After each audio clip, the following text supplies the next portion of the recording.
Welcome back to another edition of the Knight Report podcast. I'm your host, Mike Broadbent. Joining me once again is my part-time co-host, Alec. We are here to discuss the Rutgers big win over Seton Hall on Saturday, 66 to 63.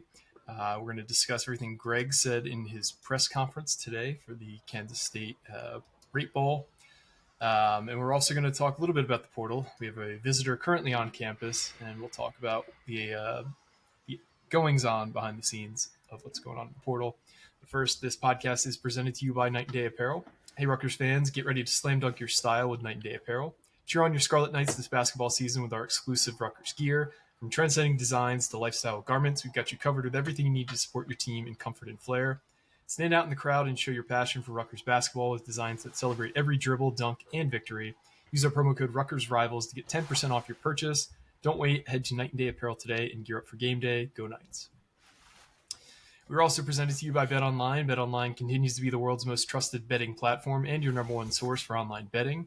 From the earliest odds to live in-game betting, BetOnline provides you with all the action and the ability to watch the games as they happen. With the largest selection of odds from everything from football, NBA, college basketball, NHL, and UFC, head to BetOnline today and don't forget to use our promo code BELIEVE, that's BLEAV, to get a bonus or welcome bonus on your first deposit. BetOnline, the game starts here. So Rutgers picked up a much needed victory to get them back on a winning streak, 2 games straight now against rival teams. They won 66 to 63 in a game that should not have been that close for a lot of different reasons that we'll get into, but a win in a rivalry game is a win in a rivalry game. We've seen games like this where Rutgers and Seton Hall just stay way too close for way too long in a game. I think Rutgers came back from 9 down at one point to lock in this victory. What were some things that stood out to you from the game on Saturday, other than the obvious, which was the Dylan Harper buzzer beater as time expired to win the game? Yeah, obviously that's the big takeaway, the buzzer beater. It just felt like it was written. Hollywood couldn't script it any better. You know, a Harper hitting a buzzer beater in the state rivalry game. Yep. It just felt like that was the that was like written in the stars. But anyways, yeah. Outside of that, Ace Bailey had another pretty good game. He basically kept Rutgers in the game in the first half with some of the most ridiculous shot selection and shot making that I've ever seen. It just felt like anytime he got the ball and put it up at an impossible angle, it's one of those shots that shouldn't go in, but it did. He had 21 points and 7 rebounds. One of the big takeaways was also applied for Ace Bailey. 1 of 8 from the free throw line as part of Rutgers' 13 for 28 effort. Not what you want to see. I don't think he's going to do that all season. He's a much better shooter, obviously, like we saw in the game, than that. Dylan Harper went 4 for 7. Zach Martini went, or not Zach Martini. Jordan Durkak went 5 for 6. Lathan Somerville went 3 for 4. So some of the main guys that get to the free throw line are pretty good, were solid other than Ace Bailey. If you take out Ace's 1 for 8, they were 12 of 20, which is, it's not perfect, but it's a better number than 13, 28, under 50%, obviously. I thought the defense looked solid, I guess. Granted, this is not a very good Seton Hall offense, one of the worst in any high major. In the first half, it was very concerning, obviously. Scored 33 points. And then that second half, especially, it felt like they were running a lot of the same plays to get near the rim and get open looks, and it was working. That was the problem. They would have one of their guards come up on a curl at the elbow and set a screen at that spot, and then the big would roll to the basket, and it was wide open because Rutgers was slow to switch. It felt like that happened over and over and over and over again. That was the same play that they just kept going back to, and I could not understand how that kept getting wide open. You're right. Yeah, that play was brutal. It just kept getting like either a layup that led to a foul or an open dunk or something like that. But the offense really turned it on in the second half for Rutgers. Obviously, Dylan Harper kind of carried them down the stretch. Ace Bailey had 15, I believe, in that first half, and then had 6 in the second half. He was 7 for 9 on some of the most, like I said, ridiculous shots that you'll see. It's just a matter of who else is going to step up besides those two. We saw Jordan Durkak in the second half. Again, 5 of 6 from the free throw line, 5 rebounds, finished with 9 points for the game. In that second half, he was kind of a stabilizing force, as he has been this season. Jeremiah Williams didn't have his best game scoring-wise. Only took 2 shots, had 2 points, but had 7 rebounds. It's just a matter of who's going to be that secondary guy.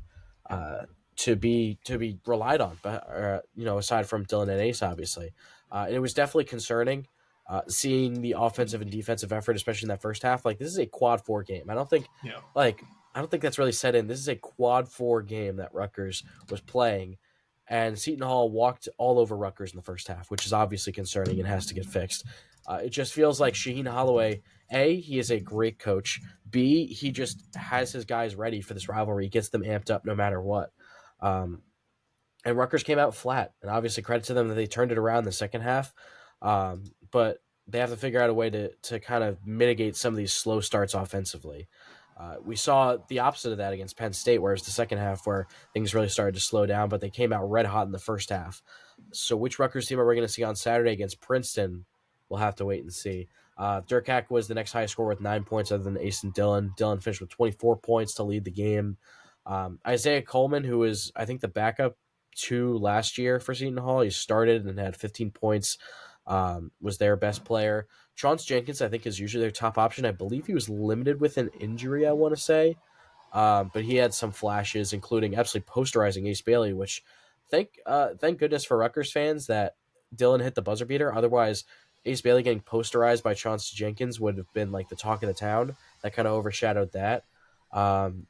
It's continues to be a question of where do you go for Rutgers at the big spot, because again, a big reason why Seton Hall was able to get a lot of action downhill was because the switches, particularly at the center position, weren't quick enough. Lathan Somerville played 24 minutes. Emmanuel Agbole played 10.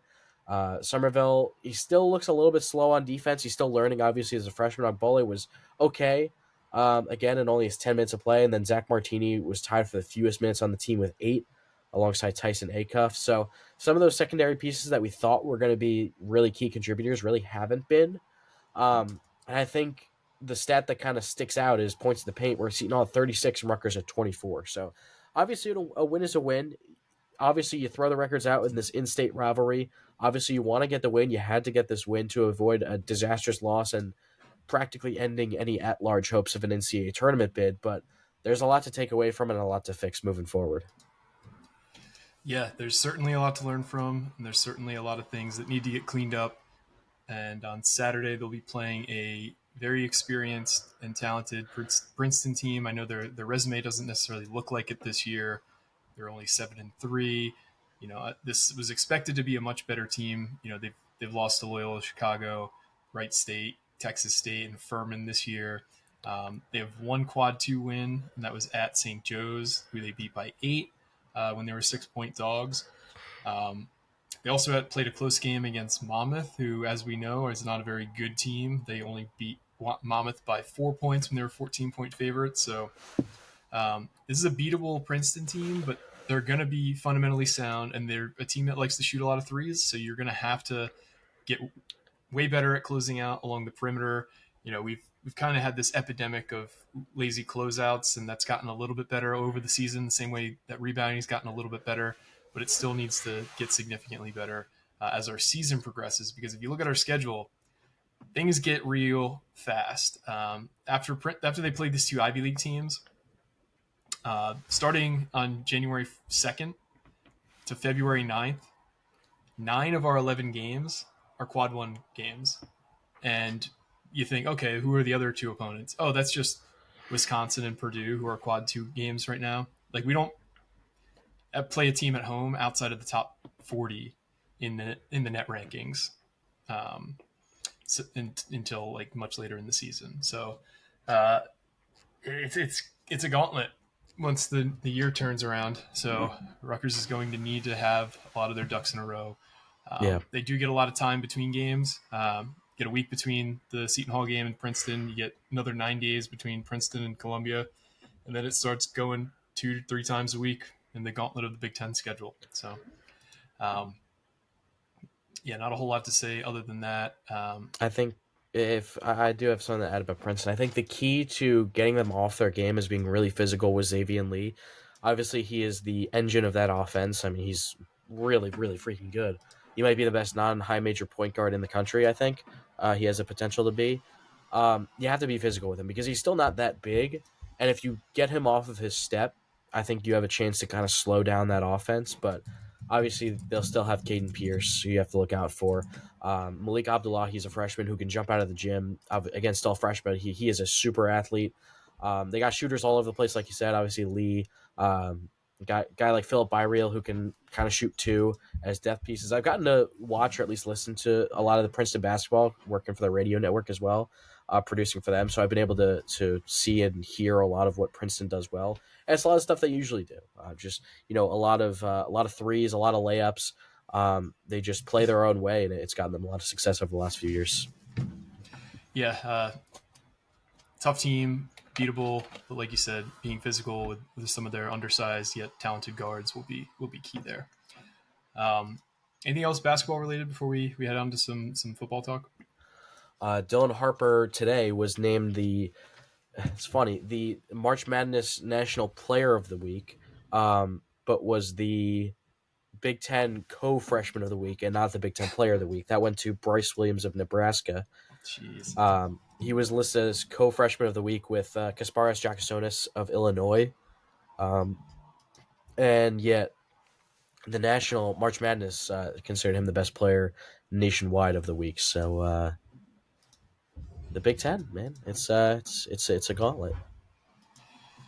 Sure is, and it'll be interesting to see how our talented freshmen hold up against some of these physical, experienced Big Ten squads.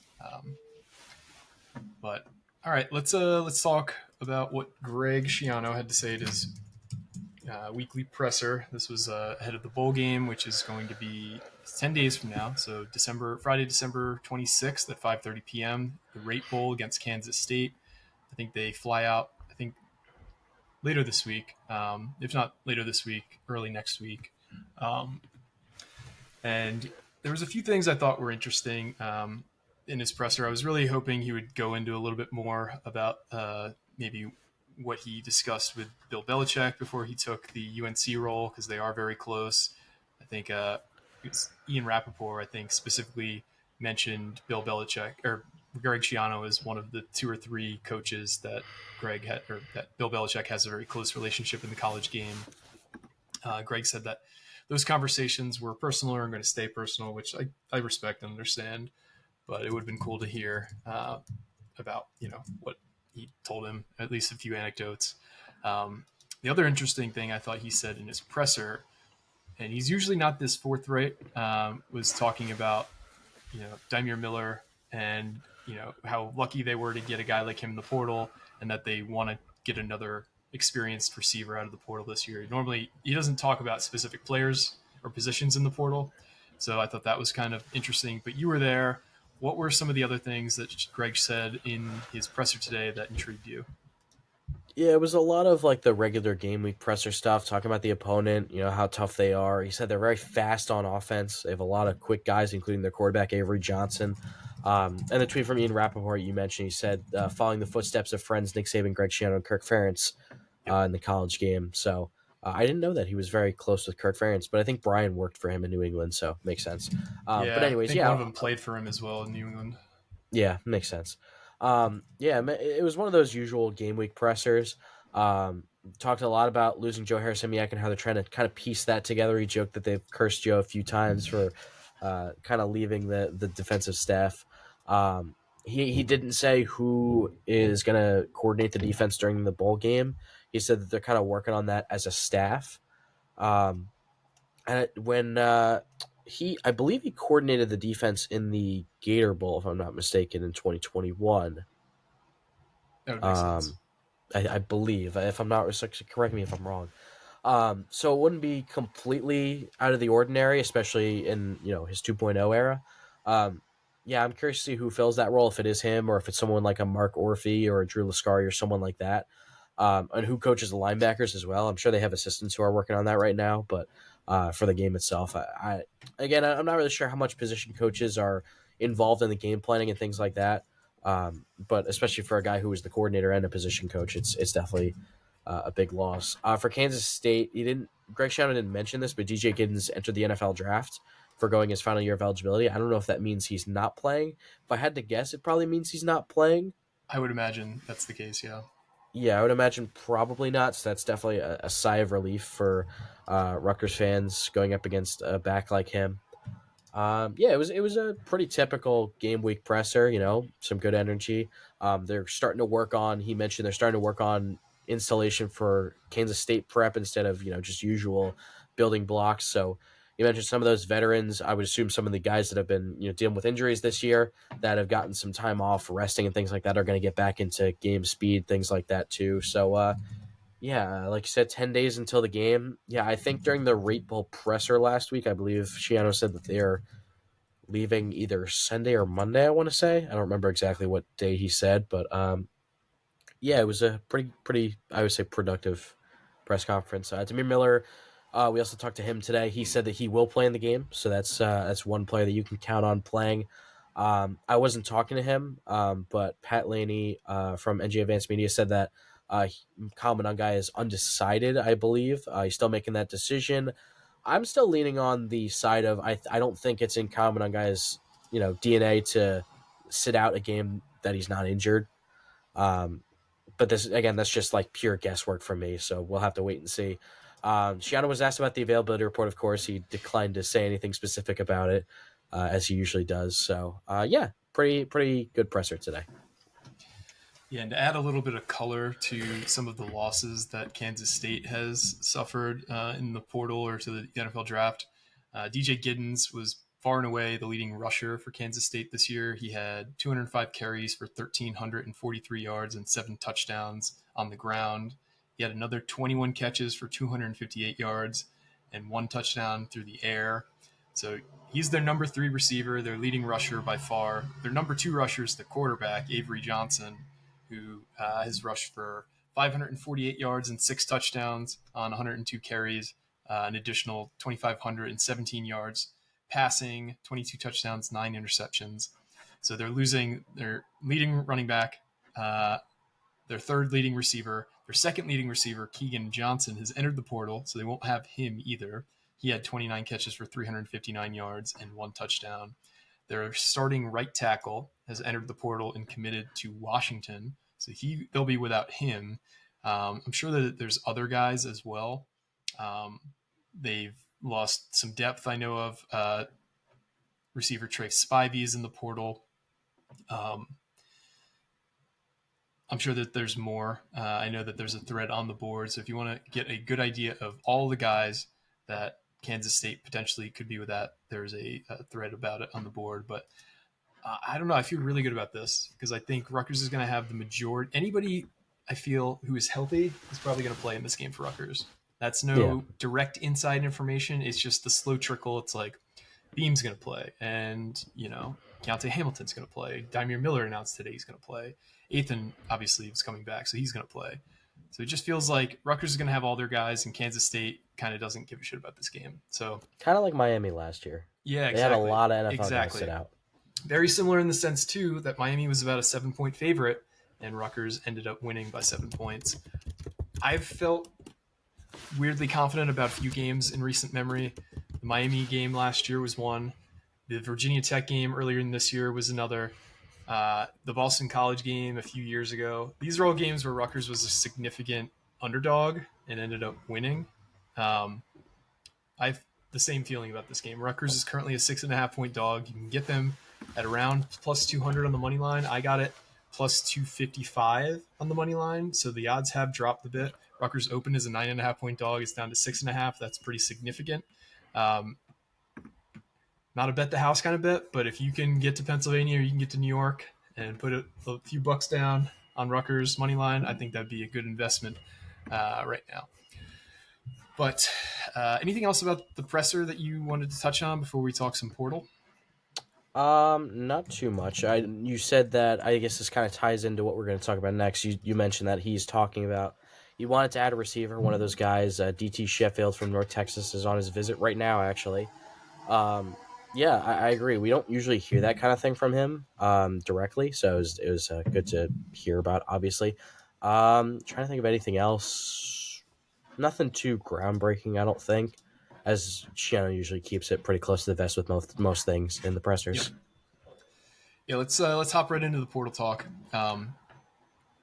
You alluded to Rutgers having a wide receiver on campus who is DT Sheffield. He's currently he was at Arkansas last weekend. This week, or I guess he just left there yesterday. He came to Rutgers right after that. He will be probably their number one target out of the portal. And as we're talking now, we got some breaking news here. Actually, Alec and I were working on the portal follows from this past weekend. We got 38 new follows. So if you want to see every single one of them, hop on the boards. We'll have information about every single one. But we do have our first defensive back on an official visit. That's Jacobie Henderson. He's a 5'11", 191-pound corner out of Marshall. He's currently listing offers from Utah, Texas Tech, Maryland, Kansas State, Virginia Tech, Georgia Tech, North Carolina. He was at Texas Tech this past weekend. Pulling up his stats here. Marshall's seen an absolute exodus into the portal this offseason. It's a weird situation. Yeah, so to kind of give you a little like filler as to what's happening there. So their coach was on an expiring contract. I think his name is Charles Huff, something Huff. Yeah. They just decided to not extend him, or there was some kind of weirdness there. He's now the head coach at Southern Miss. And I think their entire team is in the portal. And I'm not even exaggerating. I think literally every single scholarship player entered the portal as a show of like solidarity with their coach. They had to is Marshall the one who had to back out of their bowl game?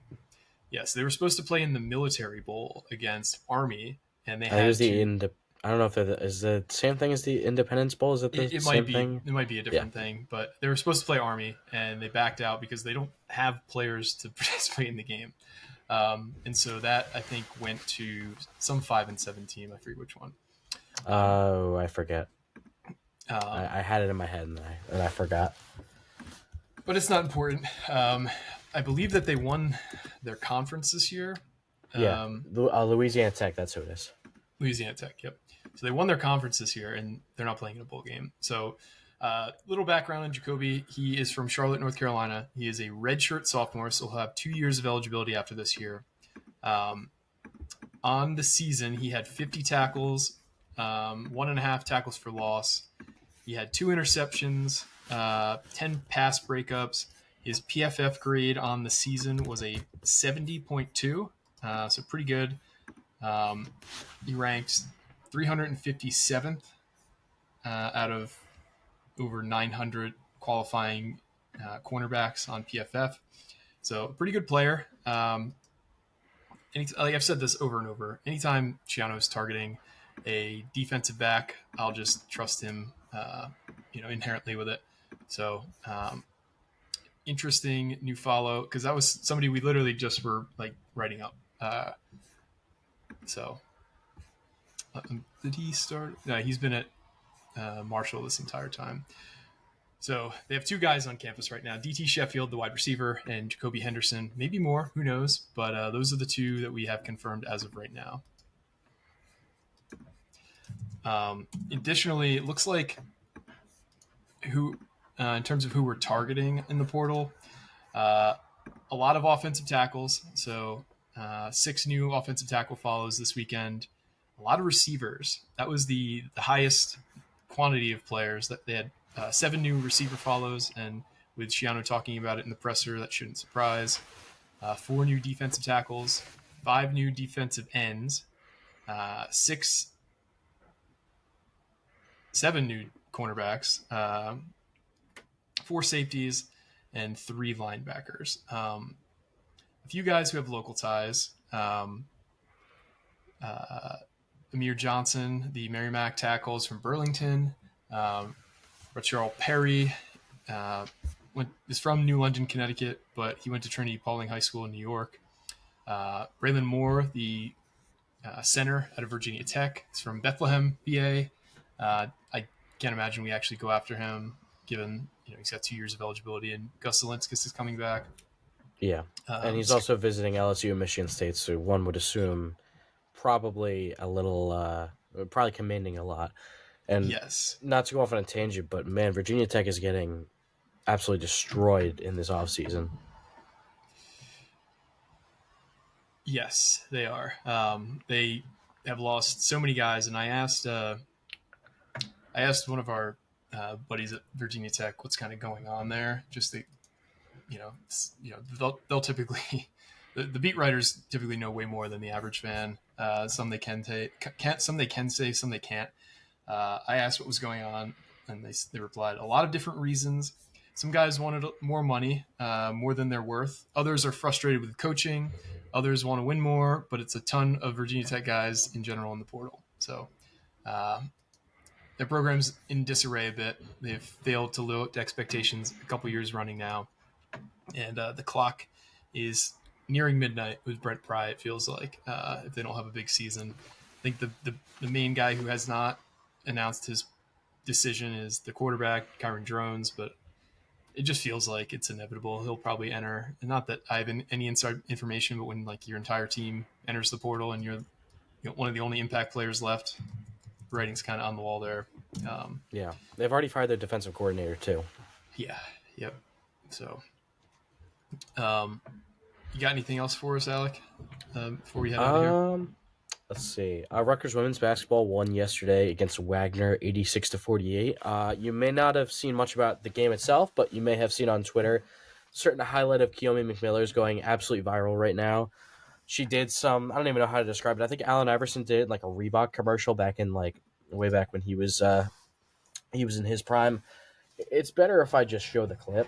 Yeah. Because it's hard to really explain what exactly. It's like she leads the ball. So she does a crossover. She leads the ball forward, does a quick spin move, and then goes up the floor. And it's just better if I show the clip. Yeah. I tried to do my best to describe it for our audio listeners, but for the people watching on YouTube, it's better if I just show you. So they're playing Wagner, and she does. Yeah, she leads the ball, does a spin move, one of the quickest spin moves I've seen, and just goes right up with the bucket. I mean, like I was at the game. I was watching the game. I was covering the game at Jersey Mike's Arena, and I didn't even realize what the heck happened until I saw it on Twitter after the game. She has one of the craziest dribble packages I have ever seen from anyone in college basketball, let alone a true freshman. It's unbelievable. She's been scoring as well. She had a double-double yesterday for the second straight game. She was named Big Ten Freshman of the Week as well. So Rutgers swept the Big Ten, well, not completely, because Kasparas Jakasonis from Illinois had the co-Big Ten Freshman of the Week, but Rutgers basically swept the Freshman of the Week awards for Big Ten basketball this past week. So pretty impressive from a couple of all three of the five-star freshmen for Rutgers had really nice weeks this week. Destiny Adams had a nice game as well, another double-double for her, 17 points, 10 rebounds. So they're back in the win column, 2 wins in a row. They got Lafayette on Saturday, and yeah, Kiyomi McMiller continues to be a bit of a highlight reel in her own on offense. Yeah, no, it was an incredible play. It's amazing how quick she is with the ball in her hands. Just a really fun player to watch, and you haven't really been able to say that about many Rutgers women's basketball players in recent memory. Obviously, Destiny Adams has had some success, but it's not the same level of excitement. Mark your calendars. January 5th, 2024, Kiyomi McMiller and Destiny Adams versus Juju Watkins and USC. It's going to be... I don't know if Rutgers is going to win that game. I would say probably not. I think USC is just way too talented. They might win the national championship this year, honestly, but there's going to be a lot of fireworks in that game, I'm sure. So definitely mark your calendars for January 5th. It's an 8:30 tip-off, I believe, which isn't great. It's late, but definitely want to stay up for this one. Yep, it'll be a good time, I'm sure. But that is all we've got. I want to thank everybody for listening once again. I don't know when the next pod will be, but we have a lot of news that has been breaking recently. So stay tuned to your podcast feed, stay tuned to the boards, because we will have you covered immediately as things happen. But for me and Alec, this has been another edition of the Knight Report podcast, signing off.